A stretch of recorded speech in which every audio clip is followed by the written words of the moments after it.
Nigeria's undisputed queen of corruption, Diezani. What if I told you that one Nigerian ex-oil minister stole more money than the annual budgets of Iceland, Bahamas, Barbados? Incredible, right? But it's true. Here's the full story of Diezani Alison Madueke, the undisputed queen of corruption in Nigerian history. Diezani represents the powerful of the powerful Nigerian elite, having been married to a one-time chief of naval staff who was at various times governor of Imo and Anambra states. Diezani is a woman of many firsts. She became the first female minister of transportation in Nigeria in 2007, as well as the first female minister of petroleum resources in 2010. In 2011, she became the first woman to be awarded an honorary doctorate degree in management sciences by the Nigerian Defense Academy. By 2014, she became the first female president of OPEC.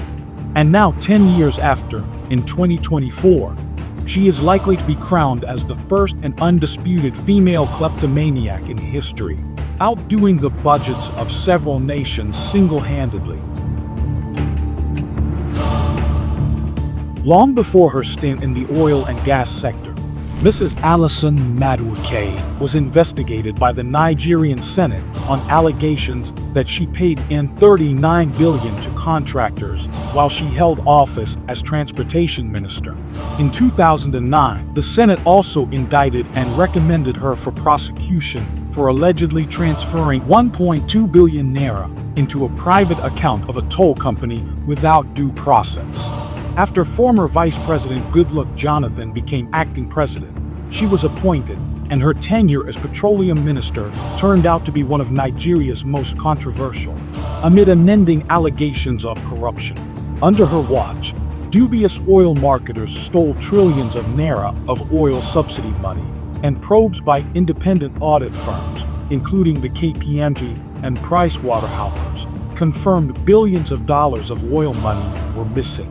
In 2013, the former governor of the Central Bank of Nigeria, CBN, Sanusi Lamido Sanusi, made the announcement that $20 billion was missing from the Nigerian National Petroleum Corporation, an NPC. The most important point to establish is that there's a difference of $20 billion between what NNPC shipped and what it repatriated. Sanusi believes he was fired from the Central Bank of Nigeria because he went public with charges, but she says Sanusi made the allegations to retaliate after she didn't help him to get appointed as the president of the African Development Bank, AFDB, and dismissed his allegation. 2 years after Sanusi's bombshell, Diezani was removed from office as Minister of Petroleum Resources, after which she officially got charged to court by the Economic and Financial Crimes Commission of Nigeria for money laundering. In August 2017, a Nigerian federal court seized 7.6 billion naira, $21 million, from bank accounts linked to her.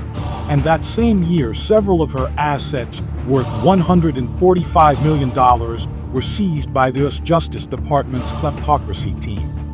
By 2021, the Pandora Papers, which were a collection of 11.9 million leaked documents that revealed the hidden offshore dealings of prominent world leaders, politicians, corporate executives, and celebrities, exposed that Diezani had accepted $17 million in gifts and property from Nigerian oil businessmen in exchange for favors during her ministerial tenure. A search of one of her palatial residences in Abuja by the Economic and Financial Crimes Commission, EFCC, turned up boxes of gold, silver, and diamond jewelry worth several £million sterling. Apart from the jewelry, the EFCC, Nigeria's foremost anti-corruption agency, has traced N47 $2 billion and $487.50 million in cash and properties to her. Life is full of ups and downs, and they are without a balance. Did Diezani work her way up with years of sheer will and hard work, just to be pulled down in an instant. Despite the allegations, the former minister, who has been in London since 2015, has however continued to deny any financial misdeed. She insists she is being severely maligned and persecuted by the EFCC, claiming she is a victim of political persecution. Her supporters argue that she is being targeted because of her gender and her political affiliations. However, her critics argue that her corruption and abuse of power are well documented and undeniable. And on the strength of weighty evidences placed before Nigerian courts, there are a string of judicial pronouncements ordering the forfeiture of all allegedly ill-gotten wealth to Alison Madueke's former employers, the federal government of Nigeria. Going by the continued unearthing of hard-to-ignore evidences of unexplained acquisitions, coupled with a court ruling on the final forfeiture of $37.5 million, around 11,750 million naira, to the federal government, ex-Minister Diezani's evidence-free counter-charge that she is a victim of EFCC persecution may be ringing hollower and hollower. 9 years after all these monies were allegedly stolen from the coffers of Nigeria, Queen Diezani still walks around as a free woman. Would there ever be justice for the millions of Nigerians she plunged into poverty?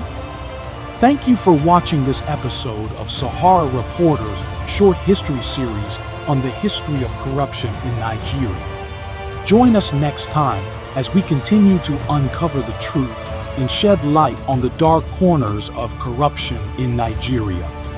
Don't forget to like, share, and subscribe